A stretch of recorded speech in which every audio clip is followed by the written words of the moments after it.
play some of your songs for my students, right? Oh, we were kind of excited. We were like, I mean, I know it's a little lame, but we were kind of excited too. It's like actually playing in front of an audience. This is like kind of amazing. And we had kind of been working on the song. We came up with an idea of how we would play. We had an idea for a chorus that we thought the students would really like. The chorus of the song is, "I don't want to go to the Lincoln Shrine." Now, I'll have to explain why we did that. In Redlands, California, where we grew up, which was largely sort of a farming, ranching sort of area at the time, it wasn't part of the contiguous 90-mile stretch of Los Angeles. It was kind of its own separate town, a separate valley. Like, we had a cowboy clique in high school. There's a shrine to President Lincoln there, for no apparent reason other than that, like, a Gilded Age, multi-millionaire settled there, had built this mansion, had, ranches and stuff like that, and also collected Lincoln memorabilia. So when he passed, they built a shrine to President Lincoln downtown with all of this Lincoln stuff. Well, as you could imagine, it was kind of the only place local that was of interest for students to go on field trips there. Like, I remember one time my little sister came home from school really upset because they took her to the butcher shop for a field trip. There really weren't a lot. So every year, everybody went to the Lincoln Shrine, and we knew it by heart. It was like kind of a running joke. So we wrote this song for the students.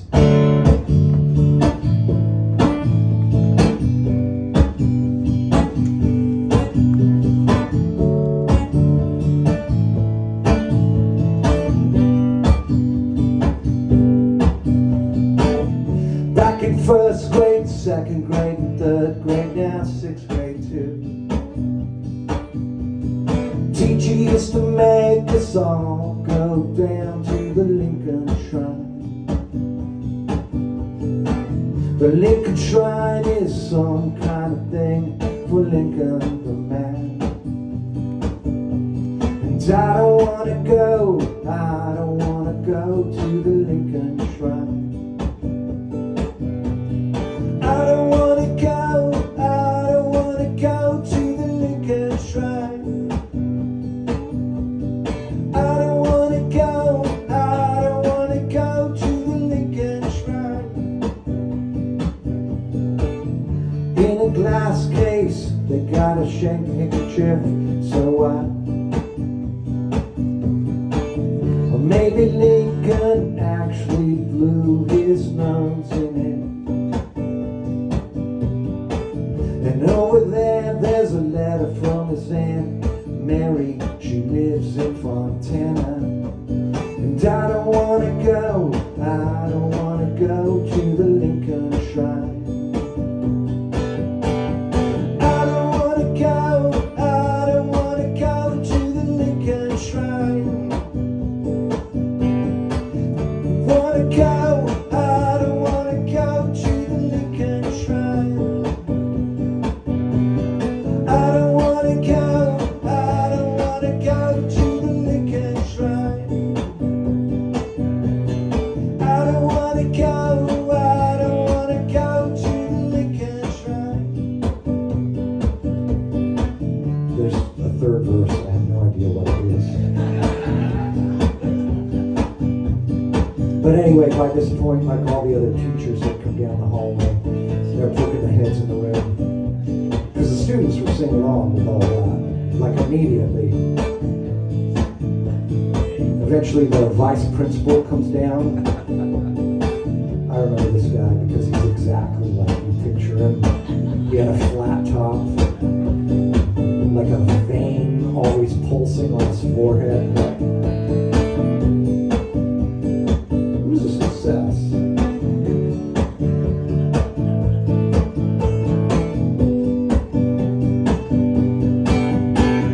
I don't want to go to the Lincoln Shrine.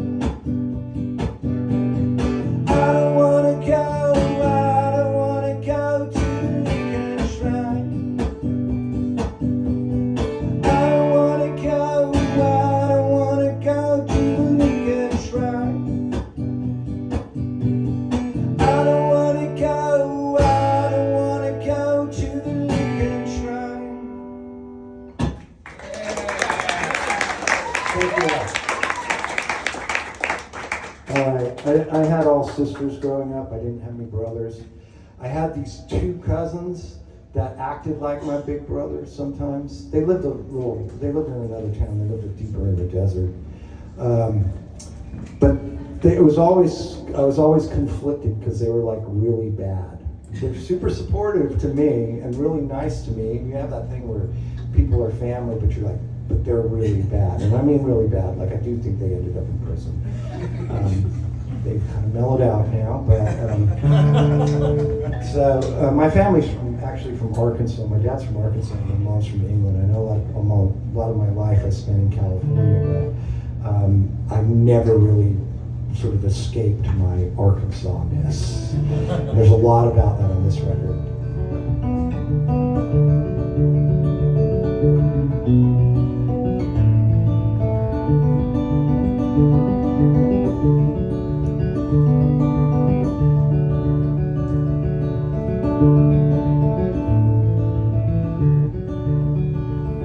Yeah, storm clouds came up from Mexico, cast shadows on the Salton Sea.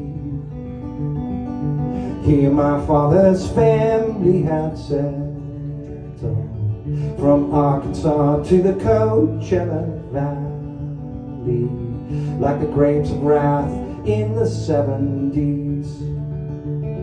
My grandfather packed dates near the polo grounds, and he sometimes mowed people's lawns.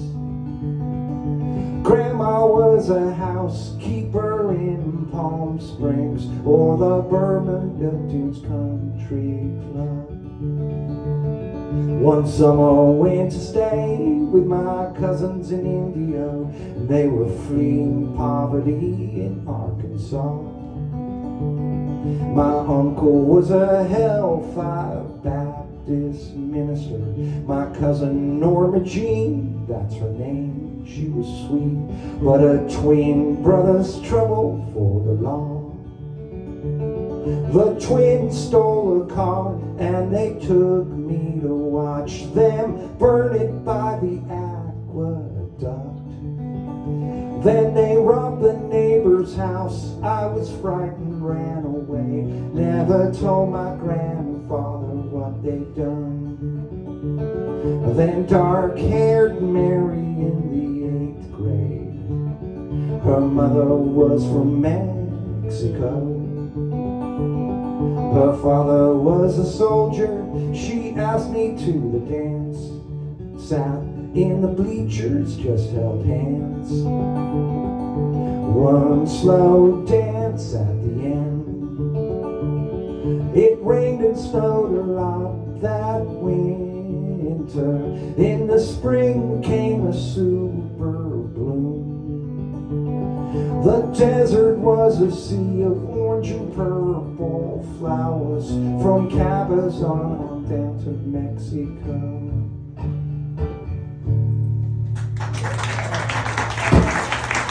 So much. Really appreciate that. So most of this is about my family, but sometimes there's things about the band. I lived in Richmond, Virginia for a long time. This is the story of my first 2 weeks living in Richmond, Virginia. I moved into this neighborhood called Oregon Hill, which is a factory town that they built in Reconstruction in downtown sort of Richmond, Virginia, and apparently moved a village from West Virginia down into that neighborhood.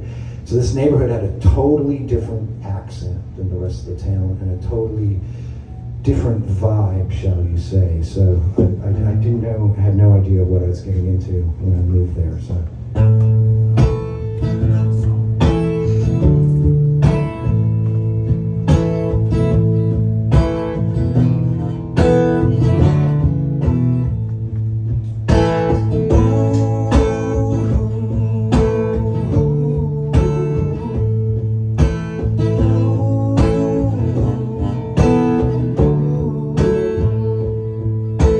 First night in Oregon Hill, there was a hootenanny on the porch. Let it roll, let it roll, let it roll down that hill. On the second night in Old Gun Hill, there was a brawl out in the street.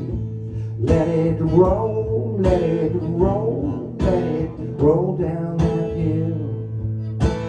Big bearded man with a knife and a shovel and climbed to the scene. Big bearded man with a knife and a shovel, and the skinny man got a chain. On the third night in Old Gun Hill, well, I finally got some sleep. Let it roll, let it roll, let it roll down that hill.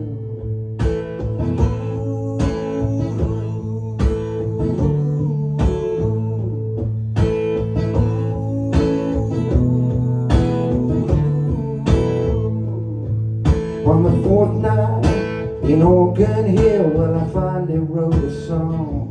Let it roll, let it roll, let it roll down that hill. On the fifth night in Old Gun Hill, I met two brothers, both named Fred.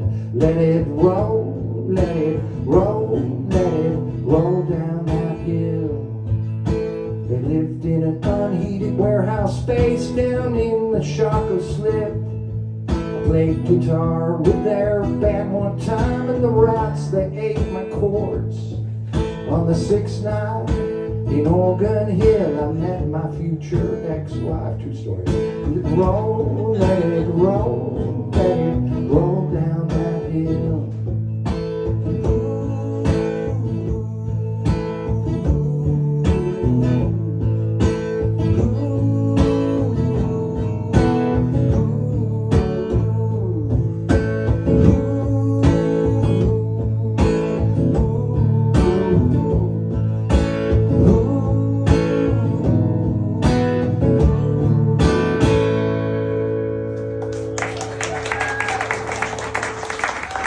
I forgot the punchline to tell you on that. The two brothers, both named Fred, are the Linkus brothers from Sparkle Horse.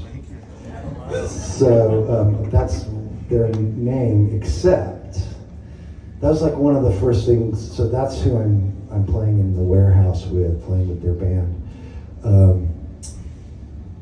So Mark told me that his real name was Fred, and so is his brother name, right? And so I've been telling this story for years, right? And then one day, Matt, his brother, goes, "My name's not Fred. Mark was just fucking with you." I mean, like after I wrote this song, I didn't know till then. So. Or either that or Matt's fucking with me. I have no idea, because that's like they're from the far western tip of Virginia, like right on the border with Kentucky. They just got this like mountain humor that's like sort of bizarre and impenetrable sometimes. So. All right, so here's a song about my 12 years on Virgin Records, like kind of the peak of my career. We were playing big places, we were selling thousands of records a week and stuff like that, but it didn't really start out that way. It started out pretty rough. I was in camper band Beethoven when we broke up. I didn't have a job or any money. Nobody else in the band had a job or any money. Even our poor manager, like he just managed us, so he had to go and get a job, right? And what his previous job had been, and this will explain a lot, was he was a process server. Do you guys know what a process server is? No. They serve, they serve when people get a legal document that they have to go to court. These are the people that bring it to them. Now in some states that's a policeman that does that, but in California it's just kind of a random, it's like the ultimate gig job, like driving Uber Eats or something like that, except it's crazy the situations you get in. So the only way we could have like meetings between me and the management, because we had to have meetings, like, what do you think of the new demo? Did you give it to Mark Williams at Virgin Records? What about Capitol? You have to have all these kind of meetings when you're a manager, but there were no cell phones. So the only way I could do these meetings with him would be to ride along with him while he served people papers. And this is in Beverly Hills in Hollywood, so it's pretty entertaining sometimes, right? And so, anyway, I just remember the day that sort of things began to come back together for us. we had been trying to serve, he had been trying to, now I'm talking like it's me too, but he had been trying to serve papers on this high rise, and he'd been going there time after time, somebody in this high rise. And finally he would pull up, he goes, sit in the passenger seat, I'm going to double park. They know my car now, but I'm going to sneak around back because I think this guy's coming up the freight elevator, right? So I sit there for a while, and then he comes running back, and he's like totally happy. He's really happy because I have some legal documents for you, Mike Milliken. That was the jump on king or whatever like that. We had no idea who it was, right? Michael Milken. Milken, actually, is how you say it. I say it 3 syllables because it fits in the song better. But yeah, so that's how the song starts out, and then we go through our Virgin career.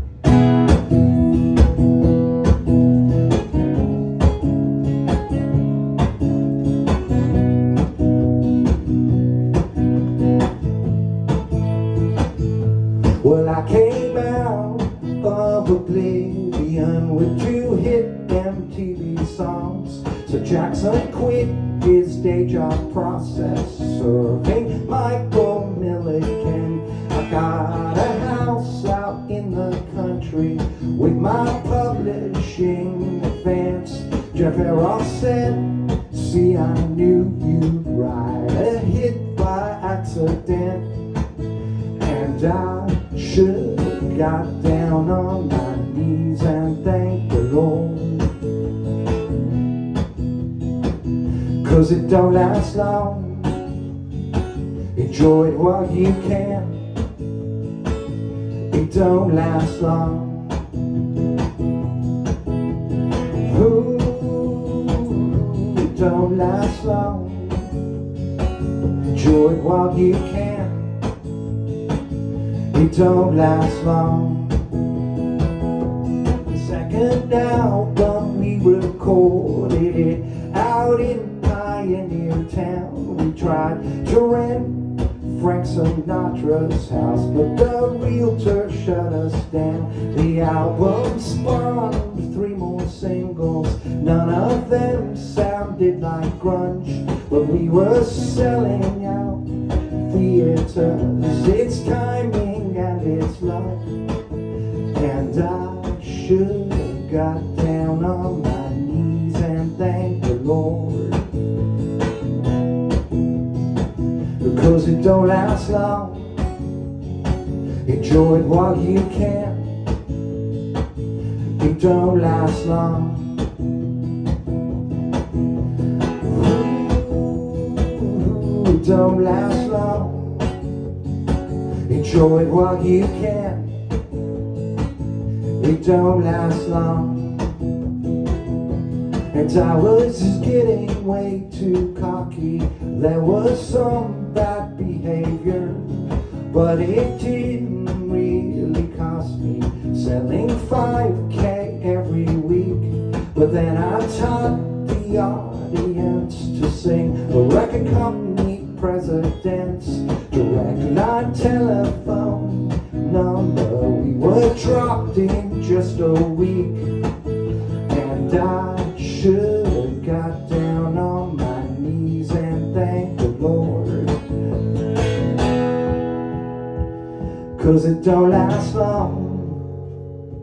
Enjoy it while you can. It don't last long. Ooh, it don't last long. Enjoy it while you can. It don't last long. It don't last long. It don't last long. Enjoy it while you can. It don't last long. It don't last long. It don't last long. Enjoy it while you can. It don't last long.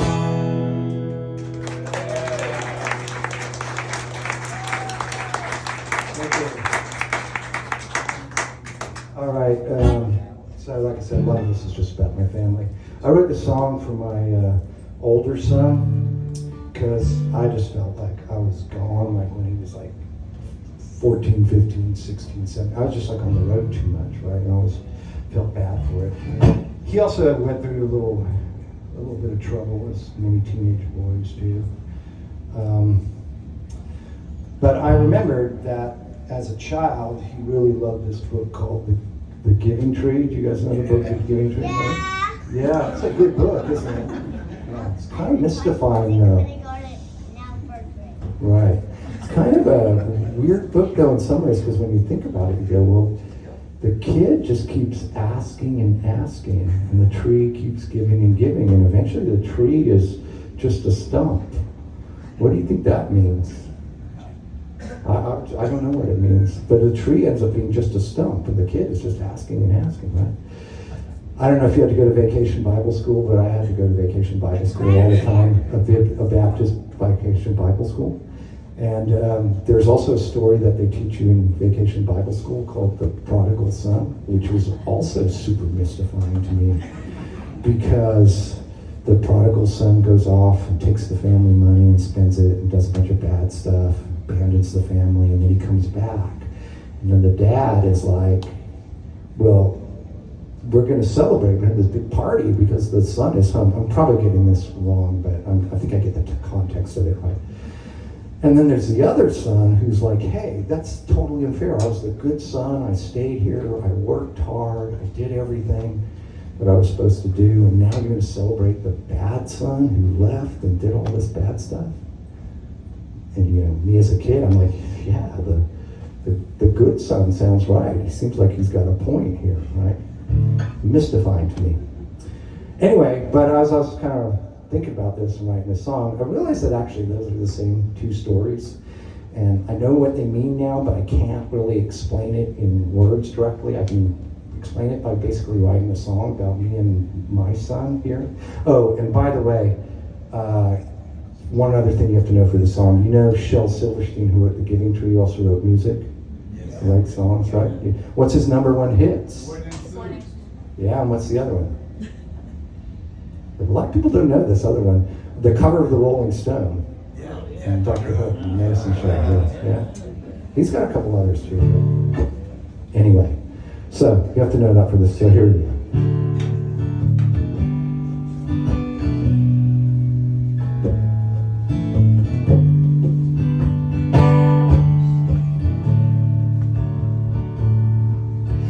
Where you gonna go, my black-haired son? You can't be the prodigal one. Your mother, she's asleep, and the winter is deep. White snow beneath the old leafless hugs. So we can go for a drive while the roads, they are fine. Black velvet ribbon of the Blue Ridge Skyway, while Aphex Twins softly bleats from the speakers. I'm sorry I gave you my bad chemistry. When you were 15, I was out on the road when you probably needed me most. Father, that's not true, but it probably is. The small lie says that you're a good son. So please take from me, 'cause I'm the giving tree. Climb in my branches and rest in my shade, and you can have all my fruit when I grow old. Chop me down and sell off the wood. 'Cause when I was young, I was the cover of the Rolling Stone. Father, also by Shel Silverstein. But now that you're my son in the giving tree, Father, and that's what you gave to me. All right, thank you very much for coming to my in-store. I'll be glad to sign anything for you. If I haven't already signed stuff, we've got the vinyl, the 3-piece vinyl set over there, as well as the 2 CD set for you. Glad to sign anything, talk to you, say hello. Thank you. All right.